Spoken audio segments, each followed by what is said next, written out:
Ni hao, halo semuanya, kembali lagi dengan Nubarta. Nonton bareng kita. Makasih ya udah setia menunggu updatean dari Nubarta. Semoga kalian masih akan tetap setia bersama Nubarta sampai akhir ya. Nah, kalau gitu nggak perlu lama lagi. Yuk langsung aja kita siapkan diri dan hati kita ke episode berikutnya. Selamat mendengarkan. Dengan kecepatan kultivasi Xiaoshuan saat itu, nasib klan Xiao akan berada di tangannya jika tidak ada kecelakaan. Namun, mungkin itu karena kegembiraan melahirkan kesedihan. Apa yang kami harapkan tidak terjadi. Setelah kultivasinya mencapai puncak level kaisar asal, dia tidak mengalami kemajuan sama sekali. Awalnya kami pikir itu hanya proses untuk menetap, tetapi ternyata tidak seperti itu. Bahkan ketika Tetua Agung menyelidikinya secara pribadi, dia tidak dapat menemukan sesuatu yang aneh. Xiao Mingyuan menghela nafas dalam-dalam. Ia mengangkat kepalanya lagi dan menatap Xiaoshuan di langit dengan ekspresi yang rumit. Siapa yang mengira bahwa setelah berusaha sekuat tenaga, semuanya akan berakhir seperti ini? Xiaoyan tertawa pelan saat mendengar kata-kata ini. Ia juga pernah mengalami situasi seperti itu saat masih muda. Sekarang, setelah dipikir-pikir, perasaan bahwa harapan seluruh klan berubah menjadi gelembung dengan ledakan adalah sesuatu yang bisa ia pahami sedikit. Bagaimanapun, seperti yang dikatakan Xiao Mingyuan sebelumnya, dunia ini adalah tempat di mana yang kuat memangsa yang lemah. Adapun tetua pertama, wajar saja dia tidak bisa melihat apapun. Skill pengembalian asal adalah metode kultivasi, dan tidak ada yang salah dengan tubuh Xiaoshuan. Bahkan jika tubuhnya dibedah, mustahil menemukan sesuatu yang aneh. Setelah itu pula, pamornya di klan semakin merosot. Bahkan para tetua di klan jarang memperhatikannya. Dan bahkan mereka yang awalnya mendukungnya memperlakukannya seperti orang asing. Beberapa dari mereka bahkan sedikit mengejeknya. Jika bukan karena sifatnya yang tenang, aku khawatir dia tidak akan bisa terus tinggal di klan, ucap Xiao Mingyuan. Xiaoyan hanya tersenyum menanggapinya. Itu hanya omong kosong. Mereka sudah lama menganggapnya biasa saja. Jadi wajar saja hal itu tidak akan mempengaruhi mereka. Sekarang, setelah skill pengembalian asal di tangan Xiaoshuan menjadi lengkap, dia tidak bisa membayangkan ekspresi menarik seperti apa yang akan ditunjukkan orang-orang itu ketika mereka melihat Xiaoshuan berhasil mencapai level leluhur asal. Sementara mereka berdua berbicara, atmosfer di medan perang yang tadinya berangsur-angsur mengeras, akhirnya meledak pada saat ini. Di langit, Xiaofeng tiba-tiba mengepalkan tinjunya. Aliran angin berkumpul di telapak tangannya dan berputar-putar, berubah menjadi tombak ilusi. Seketika, badan tombak itu berputar dan langsung menarik seekor naga transparan di ruang hampa. Itu disertai dengan tekanan angin yang sangat menakutkan. Dengan suara gemuruh, naga itu melilit tombak panjang dan melesat dengan dahsyat ke arah Xiaoshuan. Xiaoshuan dengan tenang menatap tombak yang melesat ke arahnya. Dia mengangkat tangan kanannya dan origin ki dalam tubuhnya mulai beredar. Dengan sebuah pikiran, sebuah pedang ilusi muncul di udara di depannya. Origin ki dengan cepat mengalir ke dalamnya, dan dia menebas dengan pedang itu. Dua kekuatan ilusi tiba-tiba bertabrakan di kehampaan, dan ledakan rendah segera terdengar. Gelombang angin menyapu, dan naga serta pedang raksasa itu terkubur sepenuhnya dalam angin dan ombak. Segera setelah itu, suara sesuatu yang pecah di udara terdengar lagi. Tubuh Xiaofeng tiba-tiba melesat keluar dari angin dan ombak yang besar. Dia memegang tombak panjang di tangannya dan menusukkannya ke arah Xiaoshuan. Xiaoshuan, mari selesaikan masalah lama antara kau dan aku di sini. Xiaofeng tertawa marah. Tubuhnya tersentak dan bayangannya tetap berada di tempatnya. Ketika dia muncul kembali, dia sudah tidak jauh di depan Xiaoshuan. Di bawah, Xiaoyan mengernyitkan alisnya saat mendengar kata-kata Xiaofeng. Dia menatap Xiao Mingyuan dan bertanya dengan nada bingung. Apa ini? Jadi, sebelum ini sudah ada konflik antara leluhurku dan Xiaofeng? Tanya Xiaoyan. Jika kita membicarakannya secara rinci, itu karena Xiao Zhuhang, ucap Xiao Mingyuan. Dia lagi. Xiaoyan awalnya tidak memiliki kesan yang baik terhadap Xiao Zhuhang, malah merasa makin jijik terhadapnya. Mengenai hal ini, Xiao Mingyuan hanya bisa tersenyum pahit dan berkata, Xiaofeng dan saudaranya kehilangan orang tua mereka saat mereka masih kecil. Sejak mereka tumbuh dewasa, mereka telah banyak menderita. Sebagai kakak laki-laki, Xiaofeng sangat memanjakan adik laki-lakinya. Sejak dia menjadi pewaris klan Xiao, dia bahkan lebih. Namun, karena hal ini, ketika Xiaoshuan dihargai oleh para petinggi klan, Xiaofeng sebagai pewaris diperlakukan dingin. Xiao Zhuhang merasa tidak adil, jadi ia memanfaatkan terobosan Xiaoshuan untuk menerobos masuk. Akan tetapi, karena kultivasi Xiaoshuan secara kebetulan berhasil menembus batas pada saat itu, ia terluka parah oleh serangan balik yang mengakibatkan konflik antara dirinya dan Xiaofeng. Setelah itu, mereka berdua tidak dapat bertarung karena halangan dari para petinggi klan. Xiao Zhuhang juga dihukum dan fokus pada kultivasi. yang memungkinkannya untuk menembus belenggu leluhur asal. Pada akhirnya, ini dapat dianggap sebagai berkah tersembunyi. Xiao Mingyuan perlahan menggelengkan kepalanya sambil menatap wajah dingin Xiaofeng di langit. Jika dia hanya peduli dengan kekuatannya sebagai pewaris klan Xiao, dia tidak akan bisa melangkah jauh. Xiao tidak dapat menahan tawa ketika mendengar bahwa Xiao Zhuhang menuai apa yang ditaburnya. Dia mengangkat kepalanya dan melihat pertempuran di langit. Ekspresi Xiao Xuan tidak berubah saat menghadapi serangan Xiaofeng yang ganas. Dengan gerakan memutar pergelangan tangannya, bayangan pedang yang tak terhitung jumlahnya dengan cepat muncul di sekelilingnya. Saat dia mundur, bayangan pedang itu juga menusuk ke depan, bertabrakan dengan tombak yang tak terhitung jumlahnya dan menghalangi serangan sebelumnya. Xiao Xuan telah hidup selama 1000 tahun dan telah mengalami pertempuran berdarah yang tak terhitung jumlahnya. Dibandingkan dengan Xiaofeng yang telah berkultivasi dengan damai di klan Xiao, pengalaman pertempuran Xiao Xuan jauh lebih banyak. Rasa dingin di mata Xiaofeng semakin kuat. Saat ia melihat Xiao Xuan begitu tenang, ia melambaikan lengan bajunya yang besar dan melilitkannya di ganggang tombak. Seluruh tubuhnya menopang tombak itu ketika ia melesat maju sementara badai bersiul. Tombak itu melesat keluar seperti sambaran petir, tetapi tepat saat tombak itu akan mengenai dada Xiao Xuan mengangkat tangannya dan membentuk segel dengan ujung jarinya. Origin Ki beredar dan angin sepoi-sepoi yang sejuk berkumpul, berubah menjadi pedang ilusi dalam sekejap mata. Tiba-tiba, Ki pedang yang sangat tajam melonjak keluar, menyebabkan ruang di sekitarnya berdengung dan terdistorsi.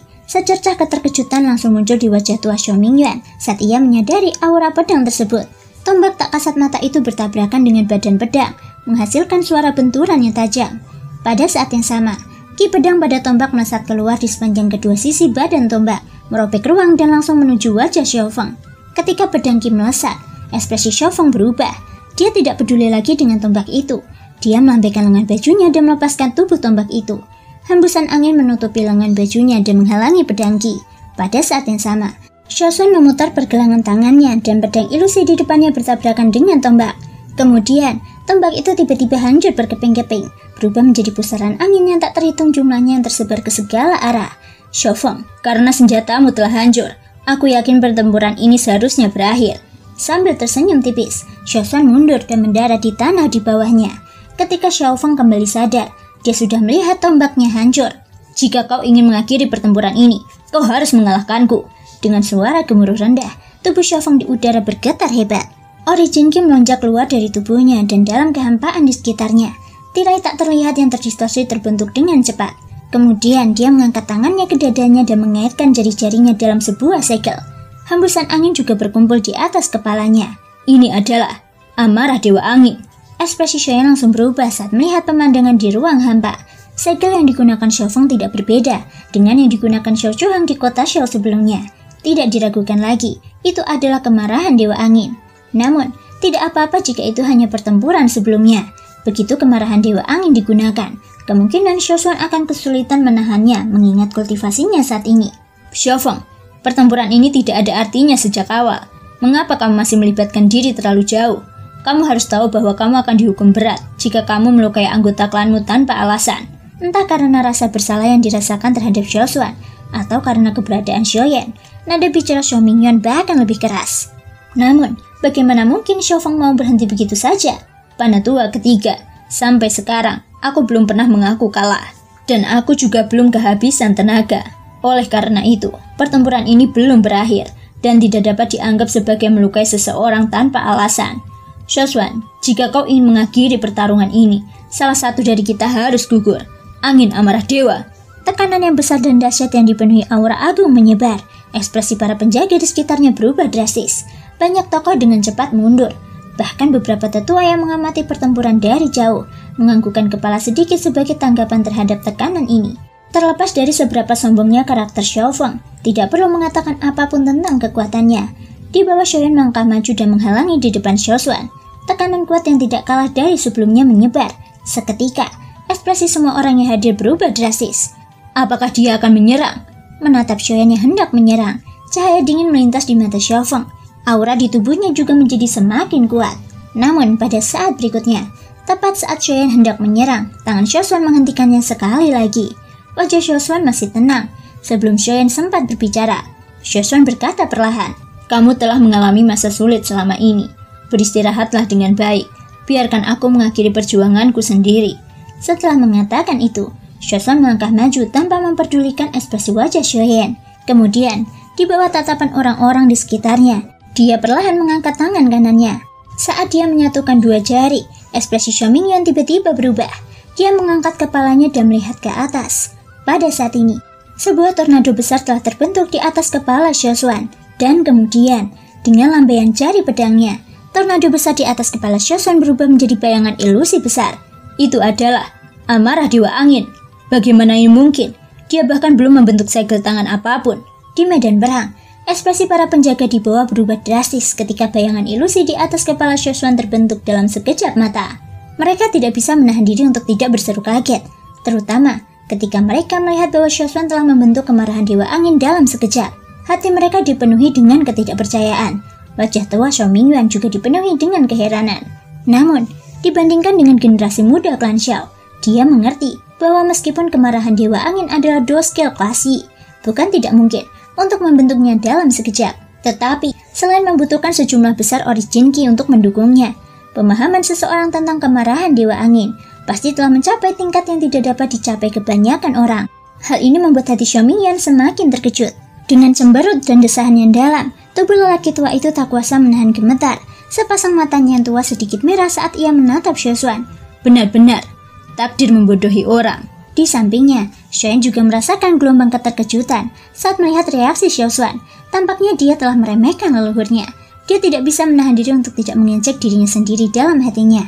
Dibandingkan dengan Xiaoshuan, kekuatan tempurnya yang kuat hampir seluruhnya disebabkan oleh keberadaan api surgawi. Di sisi lain, Xiaoshuan mengandalkan kekuatannya sendiri. Dalam hal ini, Xiaoyan mengakui bahwa dia lebih rendah. Di medan perang, saat kemarahan Dewa Angin milik Xiaoshuan terkumpul, ekspresi wajah Xiaofang langsung berubah jelek. Dia juga telah berlatih kemarahan Dewa Angin, dan pemahamannya tentang hal itu secara alami jauh melampaui orang biasa. Fakta bahwa Xiaoshuan dapat membentuk kemarahan Dewa Angin dalam sekejap adalah bukti kekuatannya. Jika kultivasinya tidak berhenti di puncak level Kaisar Asal, dia tidak akan memiliki kesempatan untuk memenangkan pertempuran hari ini. Kemarahan Dewa Angin ya? Jadi apa? Kesenjangan antara Kaisar Asal dan leluhur asal tidak dapat dilintasi. Kamu pasti akan kalah dalam pertempuran ini. Xiaofang berdiri di udara dengan kedua tangannya saling menggenggam. Dia melotot marah ke arah Xiaoshuan saat sosok ilusi besar di belakangnya perlahan mencondongkan tubuh ke depan. Pada saat yang sama, tekanan yang mengejutkan turun dari langit. Di tanah di bawah, Xiaoyan merasakan tekanan yang menyebar dari tubuh Xiaofang. Ekspresi wajahnya juga berubah. Dia memang layak menjadi pewaris klan Xiao. Dibandingkan dengan Xiao Zhuhang, kemarahan Dewa Angin yang digunakan Xiaofang setidaknya 2 kali lebih kuat. Xiaoyan mengakui bahwa bahkan jika dialah yang menghadapi serangan dari Xiaofang ini, kemungkinan besar dia harus mengerahkan seluruh kemampuannya. Di sampingnya, mata Xiao Mingyuan yang keruh tertuju pada situasi di medan perang. Gumpalan origin ki diam-diam beredar di permukaan tubuhnya.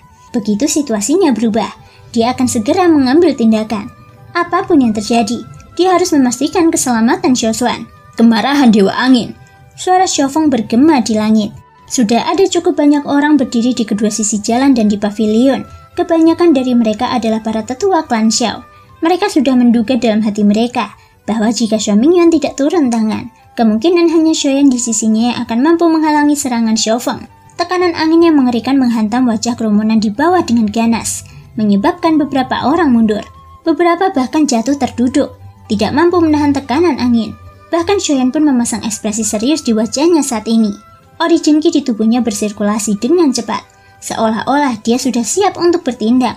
Pada saat ini, hanya ekspresi Xiaoshuan yang tetap tenang menghadapi tekanan angin yang datang. Angin kencang itu otomatis menghilang ketika berada 100 kaki darinya, seolah-olah sedang menunggu dewa yang marah di langit turun. Apa yang sedang dia lakukan? Mengapa dia tidak mengambil tindakan? Sekelompok tetua tanpa sadar telah memenuhi aula utama. Patriark klan Xiao, Xiao Yuhang, berdiri di depan pintu. Mata semua orang tertuju pada Xiaoyan dan Xiao Mingyuan. Tentu saja, sebagian besar masih menunggu Xiaoyan untuk mengambil tindakan. Apakah kalian menyadari bahwa ada kekuatan lain yang tampaknya berkumpul di sekelilingnya? Alis Xiao Yuhang berkerut erat. Tidak seorang pun dapat melihat dengan jelas situasi di sekitar Xiaoshuan di bawah tekanan dewa kemarahan. Tetapi dia masih dapat merasakan sesuatu dengan samar. Sayangnya, para tetua tidak menyangka Xiaoshuan akan melawan Xiaofang dengan kekuatannya sendiri. Tidak ada yang menjawab, dan Xiao Yuhang hanya bisa menggelengkan kepalanya tanpa daya. Orang-orang tua ini masih sedikit buta. Di tanah, Xiaoshuan dengan tenang memperhatikan sosok ilusi raksasa yang mendekat, dan tatapan tajam diam-diam melonjak di kedalaman matanya. Tekanan kuat turun dari langit, dan Xiaoyan serta Xiao Mingyuan menjadi semakin gugup. Mereka bahkan memiliki keinginan untuk mengambil tindakan. Jika Xiaoshuan tidak tampak setenang ini, mereka pasti sudah mengambil tindakan. Leluhur, Xiaoyan tak kuasa menahan diri untuk mengepalkan tangannya lebih erat sambil menatap sosok di depannya. Dahinya juga dipenuhi keringat karena kegugupan dalam hatinya. Xiaoshuan, kamu kalah. Suara yang penuh tekanan bergema seperti penghakiman terakhir. Tubuh Xiaofeng tiba-tiba tersentak, dan badai yang mengerikan tiba-tiba menyapu mendekati Xiaoshuan. Sosok ilusi raksasa itu akhirnya turun di depan Xiaoshuan saat ini. Xiaoshuan yang matanya setenang sebelumnya, perlahan mengangkat kepalanya. Tatapannya seperti elang langsung bertabrakan dengan tatapan sebelumnya. Jari pedang di tangan kanannya berputar dengan lembut, dan suara tenang perlahan diucapkan. Seni pedang kingmu, jalan surga, satu pedang. Hampir pada saat yang sama, sosok ilusi di atas kepala Xiaoshuan tiba-tiba mengangkat tangannya dan mengepalkannya di udara. Pedang raksasa yang menjulang ke langit tiba-tiba muncul di ruang yang awalnya kosong. Pada saat yang sama, badai ki pedang yang mengerikan menyapu dunia, menebas bekas luka pedang tajam yang tak terhitung jumlahnya di tanah di bawah.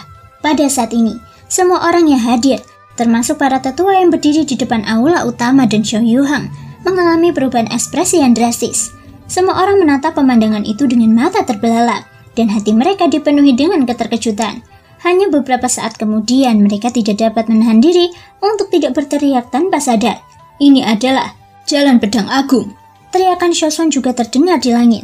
Teknik pedang kingmu, pedang jalan agung. Dia tiba-tiba mengangkat jari pedangnya. Segera setelah itu, sosok ilusi di atas kepalanya yang memegang pedang besar ilusi tiba-tiba menusuk pedang besar itu ke bawah dengan marah. Aura pedang melonjak dan menghancurkan seluruh area, membentuk retakan spasial yang tak terhitung jumlahnya. Beberapa tetua dari klan Xiao segera muncul di luar arena dan bergabung untuk menutup area tempat mereka berdua berada. Meski begitu, ledakan teredam yang dipancarkan saat aura pedang bertabrakan dengan dinding energi masih menyebabkan banyak orang gemetar ketakutan. Pada saat berikutnya, tanpa ada ruang untuk bernafas, pedang raksasa tak kasat mata itu, yang disertai aura pedang yang sangat tajam, langsung menembus amarah dewa angin yang dilepaskan Xiaofeng. Seluruh tubuh Xiaofeng langsung terhempas ke tanah di bawahnya. Batu biru itu musnah dan berubah menjadi tumpukan debu. Gelombang udara menghantam, itu mengubah tanah di sekitarnya menjadi reruntuhan. Dalam sekejap, kemarahan dewa angin hancur dengan paksa. Bahkan Xiaofeng terluka parah. Badai menghilang di bawah tatapan gugup para petinggi klan Xiao di luar arena. Mata semua orang dengan cepat berkumpul di satu titik, dan wajah mereka dipenuhi dengan keterkejutan. Pada saat ini, Xiaofeng terbaring di tanah tanpa aura apapun. Dia dalam kondisi yang menyedihkan. Namun, Xiaoshuan masih memiliki ekspresi tenang di wajahnya. Amarah dewa angin masih berada di atas kepalanya, dan sebuah pedang besar yang tak terlihat tergantung tinggi di atas kepala Xiaofeng. Jika Xiaoshuan tidak sengaja menahan aura pedangnya, kemungkinan besar aura pedang itu sudah mendarat di tubuh Xiaofeng di bawah. Jika pedangku ini mengenai sasaran, kau pasti akan mati. Jadi, kau kalah. Suara tenang Xiaoshuan perlahan terdengar. Jari pedang yang hendak ditebas Xiaoshuan bergetar sedikit dan perlahan mengendur. Pada saat yang sama, sosok ilusi di atas kepalanya dan pedang besar itu juga menghilang. Aku kalah. Xiaofeng yang terbaring di atas debu tidak dapat menahan diri untuk tidak menampakkan ekspresi mengejek diri sendiri di wajah pucatnya. Matanya berangsur-angsur memerah. Beberapa saat kemudian, ia akhirnya tertawa terbahak-bahak. Ia tidak menyangka Xiaoshuan mampu memahami jalan agung pedang sambil menguasai jalan agung angin. Ketika suara Xiaofeng terdengar, itu segera menyebabkan keributan di arena. Tatapan yang tak terhitung jumlahnya tertuju pada Xiaofeng yang terbaring di reruntuhan di bawah. Tatapan mereka dipenuhi dengan ketidakpercayaan. Sulit untuk membayangkan bahwa putra mahkota di depan mereka akan dikalahkan oleh kaisar asal. Itu benar-benar tidak dapat dipercaya. Tentu saja, orang yang lebih terkejut lagi tentu saja Xiaoyan. Tidak diragukan lagi bahwa kultivasi Xiaofeng tidak kalah dengan Ouyang Miao. Namun, dia berakhir dengan kekalahan seperti itu. Yang membuat orang merasa lebih terkejut adalah Xiaoshuan saat ini. Sosok yang tampak kurus di hadapan mereka ini ternyata telah menguasai energi dari dua jalan agung. Ini adalah sesuatu yang tidak diduga oleh siapapun yang hadir di sekitarnya. Energi jalan agung merupakan energi yang paling sulit dikendalikan di langit dan bumi. Selama orang biasa mampu menguasainya, maka itu sudah cukup untuk menjadi ahli dan dihormati oleh semua orang. Dari sudut pandang tertentu, energi jalan agung merupakan standar untuk mengukur seorang ahli. Namun, bagi kebanyakan orang, memahami energi jalan agung sudah sangat sulit. Jadi menguasai dua jenis energi jalan agung pada saat yang sama sungguh tak terbayangkan. Tentu saja tidak ada yang mutlak. Di seluruh benua, beberapa tokoh yang menantang surga di dunia kultivasi juga dapat mengandalkan kemampuan mereka sendiri untuk mengendalikan dua jenis energi jalan agung. Namun, jumlah orang seperti itu dapat dihitung dengan satu tangan.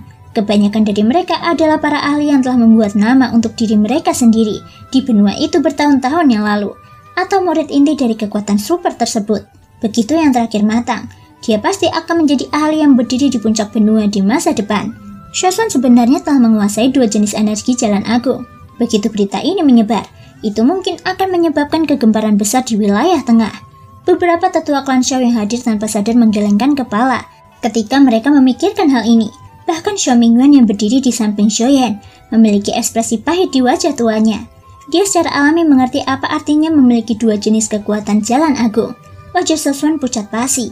Ia menghembuskan nafas perlahan saat keringat dingin menetes dari dahinya. Saat ia berbalik, ia terhuyung. Xiaoyan yang telah memperhatikannya segera melesat maju dan membantunya berdiri. "Leluhur, apa kamu baik-baik saja?" Wajah Xiaoyan dipenuhi kekhawatiran. Bahkan dia sangat terkejut dengan serangan Shoswan. Namun, dari situasi saat ini, Shoswan tampaknya telah membayar harga yang mahal. "Aku baik-baik saja. Hanya saja menggunakan dua kekuatan jalan agung secara berurutan. Agak sulit, dan origin ki dalam tubuhku sudah terkuras. Aku akan baik-baik saja setelah beberapa hari istirahat." Shoswan memaksakan senyum. Ia merasa agak tidak berdaya. Jika bukan karena keterbatasan kultivasinya, ia tidak akan jatuh ke kondisi seperti itu. Xiaoyan buru-buru mengeluarkan beberapa pil dari cincin penyimpanannya dan menyerahkannya kepada Shoswan. Shoswan terkejut sejenak, tetapi kemudian ia menyeringai. "Aku lupa kalau kamu seorang alkemis." Dia menerima pil obat itu tanpa basa-basi dan langsung meminumnya. Kekuatan obat yang hangat langsung mengalir dari tenggorokannya dan masuk ke tubuhnya. Tak lama kemudian, origin ki yang bergemericik dengan cepat menyebar di sepanjang meridian di tubuhnya. Sesaat kemudian, wajah pucat Shoswan menjadi sedikit lebih baik. Baru saat itulah dia tiba di depan Xiao Mingyuan dengan dukungan Xiaoyan. Dia membungkuk sedikit kepada Xiao Mingyuan dan dengan hormat berkata, "Terima kasih, maaf telah membuat tetua ketiga khawatir." Xiao Mingyuan sedikit terkejut. Tanpa sadar dia tersenyum pahit dan menggelengkan kepalanya. Dia segera melirik Xiaoyan di sampingnya dan segera mengerti sesuatu di dalam hatinya. Dan dia berkata perlahan, "Kami meremehkan kekuatanmu. Sepertinya alasan kamu tidak menunjukkan kekuatanmu selama beberapa tahun terakhir adalah karena pria kecil ini." Selama tahun-tahun ini, Shoswan tidak lagi dihargai oleh kalangan atas klan Shao karena kultivasinya. Tentu saja, tidak dapat dihindari bahwa ia akan dikucilkan oleh beberapa orang. Bagaimanapun, ia adalah orang luar. Ia sendirian dan tanpa bantuan dalam klan besar ini. Selain kultivasinya telah mandek, cukup banyak orang yang berpikir untuk memintanya meninggalkan klan Shao. Namun, karena Xiaoyan belum kembali ke klan dan desakan dari tetua pertama dan yang lainnya, ia dapat tetap tinggal dengan aman. Sekarang Xiaoyan telah kembali. Shoswan tidak akan pernah membiarkan apa yang terjadi padanya terjadi lagi pada Xiaoyan. Bahkan jika Xiaofeng tidak mengundangnya untuk bertarung hari ini, Shoswan pasti akan mengambil inisiatif untuk bertarung di masa depan dan memenangkan hak untuk menghadapi Xiaoyan. Setelah pertempuran itu, lebih dari separuh petinggi klan Shao telah menyaksikan kekuatan Shoswan. Setelah hari ini, nama Shoswan pasti akan bergema di seluruh klan Shao lagi. Pada saat yang sama, Xiaoyan juga akan segera memasuki mata semua orang di klan Shao. Nama kakek dan cucu akan segera terukir di benak semua orang. Pada saat itu, orang-orang tua dari klan Shao tidak akan lagi memandang rendah mereka karena mereka adalah orang luar. Setelah pertempuran ini, identitas mereka tidak akan diragukan lagi. Terima kasih semua sudah mau mendengarkan dari awal sampai akhir. Sampai jumpa di episode berikutnya.